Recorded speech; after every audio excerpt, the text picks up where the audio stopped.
There's something about weapons you might not know. There's actually multiple things about weapons I'm going to go over in this video. First and foremost, there's a difference between the types of weapons, and it does not just have to do with damage per second and the stats that are the secondaries. It actually also has to do with the stats that you see at the top of the weapon. For instance, if you look at this axe, you'll notice the axe has plus 84% damage to healthy enemies. If I look at another axe, it also has damage to healthy enemies. So you might wonder, oh, well, these two axes actually rolled the exact same. But then if we look at a mace, you're going to notice the mace has overpower damage rolled, and I'm talking about the roll that's just below the attacks per second there at the top for these. That is overpower damage. And if we look at another mace, you're going to see, well, that's overpower damage. You're going to think, oh, maybe those rolled the same.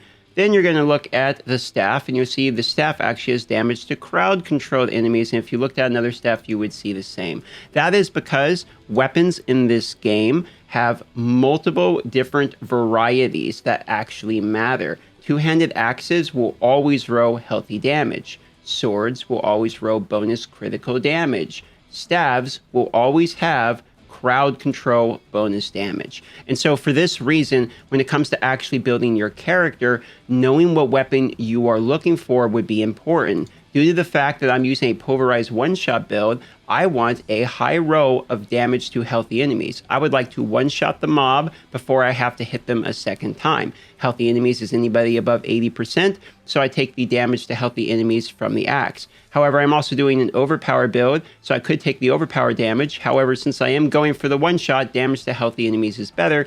Therefore, anytime I see a two-handed ancestral axe drop, I keep my eye acutely aware of it so I can think maybe this one has a better damage to healthy enemy rolls. There is something else to keep in mind. Different weapon types can have different types of attack per second. So if you look, the axes, the two-handed maces, etc., have 0.9 seconds. Whereas if I look at something like a staff here, it is 1.0 attacks per second.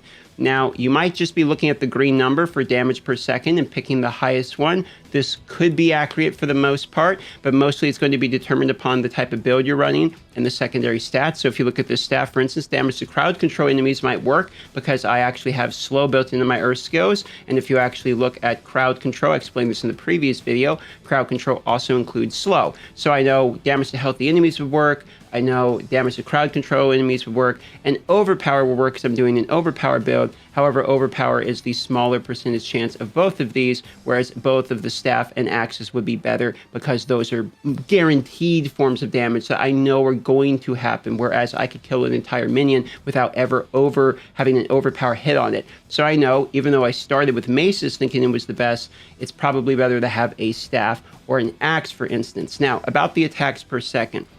The attacks per second is going to be more important if you are struggling to generate spirit generation or mana generation or, rage in the barbarian, whatever it is that is going to require you to be able to generate something that you're going to spend. Attacking quicker is going to get those basics off sooner, which would generate that resource sooner. So it does stand to logic that is one such way for you to generate any kind of resource a little bit quicker. And there is one other option. And that would, of course, have a one-handed item, which has an even higher attack per second, and then having an offhand attack per second. Now, the one-handed will stay true to the same type. Ancestral legendary maces will have overpower. Axes are going to have healthy and what have you. So it's just the type of the weapon that matters, not how many hands hold the weapon that matters in terms of what it's going to roll for that guaranteed stat underneath the attacks per second there. You can see this one has overpower as well.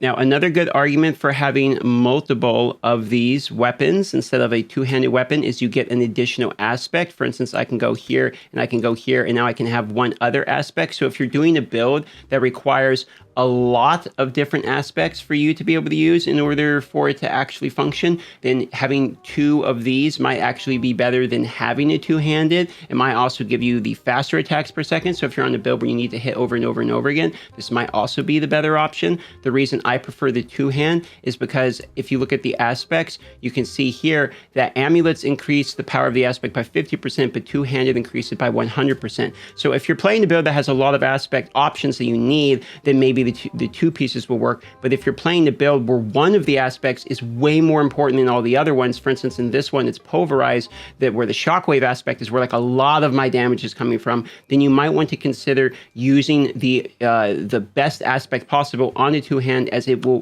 double your effective power of that aspect, which can be a major determining factor, especially considering if you are going for some kind of one-shot build. So if you're not going for something that's like tick, tick, tick, like a poison build or something where you're attacking fast, but instead you are overwhelmingly destroying a person in one big go, like I am with my pulverized build, then the two-handed might also be better for you. I should also make one quick correction in the previous tip video. I started the video by explaining that I think blue gems are the best because crowd control is basically anything in the game and critical damage will work. There were some people that pointed out in the comments green gems are actually quite good because critical strike damage to vulnerable enemies is also a thing. I think this is a pretty good point if you have 100% vulnerable uptime, which a lot of builds do. I don't necessarily have it in my build, so I haven't recommended it, but there is an argument to be made for other gems other than blue ones. Something you can also do if you're worried about having enough attack speed on your weapon and you're doing a slow two-hander is you can actually reroll your gloves until you get attack speed on your gloves. This is one such way to get bonus attack speed. So I have 10% more attack speed, which makes this 0.9 be attacking at basically the rate of the staff, which is 1.0 because it's like 0.99 with the 10% basically. So that is another way in which I can get the attack speed of the staff while getting the secondary of the damage to healthy enemies that I want on the axe.